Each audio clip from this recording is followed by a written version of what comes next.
Hey everybody, Douglas Blair Roberts, the Super Vader 400, Mr. the Fanboy, and of course, the Brown Skin King, come back at you with another um video series. This is the intro. This is the intro to a new wrestling wrestling rant series. This will be wrestling rants and news intro. There will be the first two. There will be rants on WWE fanboys and AEW and Impact and New Japan and other promotion haters. There will be rant. There will be news such as me giving my thoughts on the upcoming Golberg versus Bobby Lashley match that will take place based upon what happened on yesterday's episode of WWE Raw. So yeah, that's what this intro is. The first two videos will be my rant on my rant on WWE, long overdue. Second, third rant with this style on WWE, with this new video style on WWE, and my thoughts on Bobby Lashley versus Golberg, followed by Impact and AEW haters. So with that being said, let's get started right now.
Let me show you who I am and what I'm here for.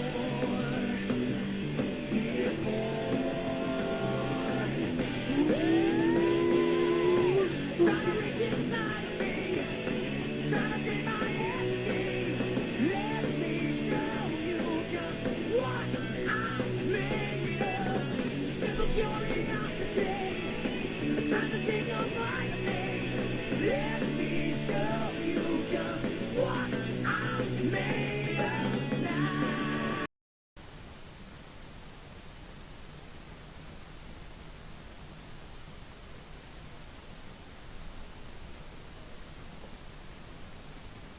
Hey everyone, it's time for the second part of my thoughts on Bobby Lashley, on Golberg challenging Bobby Lashley for his Universal Championship, Golberg being the next opponent for Bobby Lashley. To tell you the truth, I'm actually excited for this, even though I know it's probably going to be a dud, because as we both know, Golberg doesn't have the same work rate he used to have when he was younger, and can only wrestle 2 to 5 minute matches. 2 to 5 minute matches. But I'm still looking forward to it, because the opponents they've had Bobby Lashley wrestling since Drew Galloway, since the last time I tried to watch WWE Raw, have been terrible. Have been terrible. Um, have been terrible. We went from opponents like Drew Galloway, McIntyre, and Sheamus to Pete and even Braun Strowman before his release. Those weren't the best. Those weren't the best. Galloway is awesome. He's one of my favorites, but the show is just so terrible that I just can't get into him anymore, and everyone else is just not receptive to him anymore. But in my opinion, he's good. It's just the show that was terrible. Drew Galloway in Impact Wrestling was how you book a Drew Galloway, a McIntyre when he was in Impact Wrestling. And Sheamus, he's not my favorite, but I'm a huge fan of his. And he would be a value. He would be not the best opponent, but even he would be a better opponent. You got other people like Garza Jr. who they're not using. People in NXT who could have easily filled that role. You got another guy they're pushing right now, Jackson or Jason Riker, Gunner from Impact Wrestling, and the NWA Independent Circuit's Phil Shatter, where he's more famously known. He's coming up. He could have been the one to challenge Bobby Lashley. So yeah, not building up an opponent for Bobby Lashley. Then look at the person they were trying to build up. They were trying to build up Kofi Kingston as a challenger for Bobby Lashley. That made me take another several month hiatus from WWE. Then I come back at Money in the Bank. I usually come back for the following pay-per-views: Money in the Bank, Elimination Chamber, Royal Rumble. These are the first three I come back for because these three feature the multi-man elimination matches. When it comes to wrestling, my favorite match stipulations are the multi-man elimination matches and the multi-man tag team matches.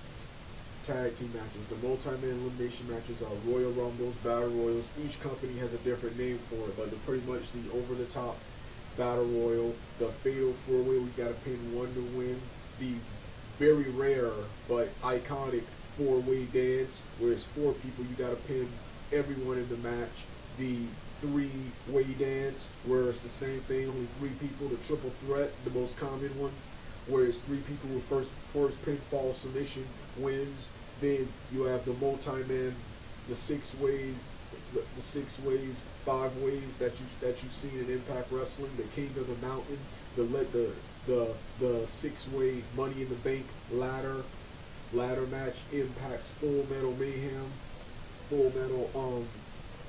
match. But I didn't say King of the Mountain already. King of the Mountain. Then of course Elimination Chamber. Then your tag team matches. You got the very iconic cage, the multi-man tag team cage match, War Games, the Survivor Series, and regular 6-man, 8-man, and 10-man tag team, 10-man tag team match or tag team battle royals. But pretty much the multi-man elimination matches are usually my all-time favorite. Only in scripted fake wrestling can you see these matches. They're easy and they're quite not only are they fun, but they're quite real easy to do. You got to be the worst wrestler in the world to screw this up. Multiple people in the ring fighting, just crazy non-stop action with some storytelling. You gotta be the worst wrestler in the world to screw this up. But one of the main reasons I still watch scripted fake wrestling is to see those matches. That's why I came back for Money in the Bank, and Money in the Bank was disappointing. Only the Money in the Bank match was good. I didn't get the chance to see Edge and Roman Reigns because Big E, of course, like I said in my WWE rant, Big E won. Big E Langston won, and I turned it off after that. But I hear John Cena came back, and that made for a very disappointing pay-per-view. But pretty much those 3 pay-per-views, along with Extreme Rules and TLC, which are usually good.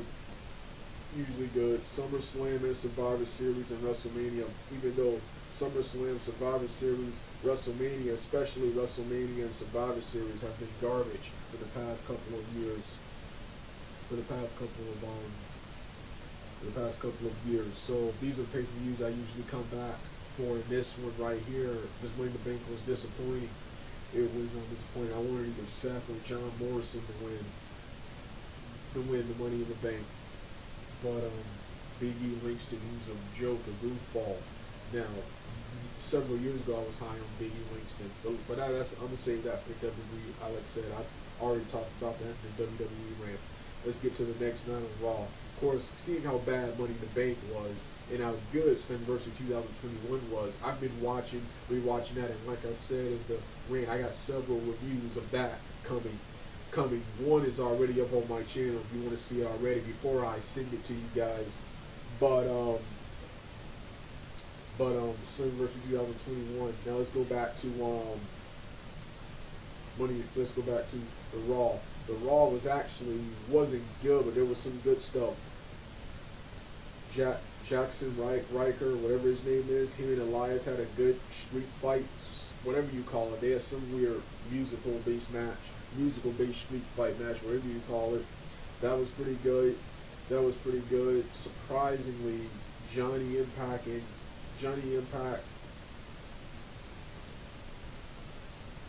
AJ Styles, Omos, one or two of the Raiders, and Matt Riddle had a surprisingly awesome 6-man opener, and of course, my favorite moment was MVP just saying there was no one left to challenge Bobby Lashley, and out comes the man, the myth, the legend, Golberg. And I was actually excited, and the fans were too, because Golberg is automatically a better challenger than Kofi Kingston. And you know, why was Kofi Kingston a challenger? That, like I said, that's barely even a TV match, let alone a pay-per-view match and main event. That's barely even a TV match, but Goldberg is automatically better. Like I said, there's so many things to hate in WWE, but I'm not gonna bash this. I'm happy that Goldberg is back. Yeah, he's basically nostalgia now, like every other old act. Only Jericho, Billy Gunn, the Hardy Boys, Impact's Johnny Swinger, Joey Ryan before he got removed from wrestling.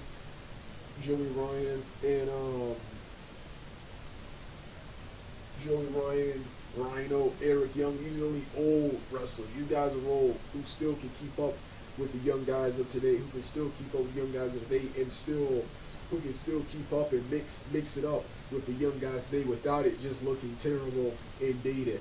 Every other old person I would like to call dinosaurs and nostalgia acts. So yeah, happy Goldberg is back. But I'm actually excited seeing this Bobby Lashley and Goldberg feud. This has been a dream match for me for a long time, because when Goldberg and Brock Lesnar left, Lashley was my only last reasons to watch the Ruthless Aggression era.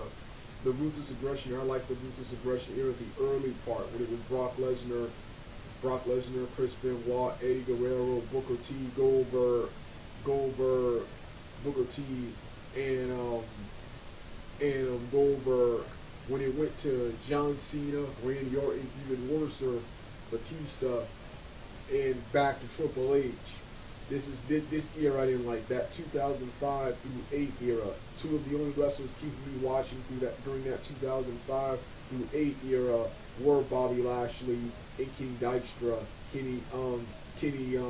Dykstra. These were the only two wrestlers, and the various younger guys like Cody and them, who also debuted around that time. These were the guys keeping me watching during that god-awful 2005, the second and final part of the Ruthless Aggression era. Lashley, when Goldberg and Lesnar left, he became the new Goldberg and Lesnar, a guy who could wrestle, a big, strong, athletic man who could wrestle the same style as Brock and Goldberg wrestled in Lashley. And when it comes to legitimacy, Lashley, in my opinion, is better than both of them.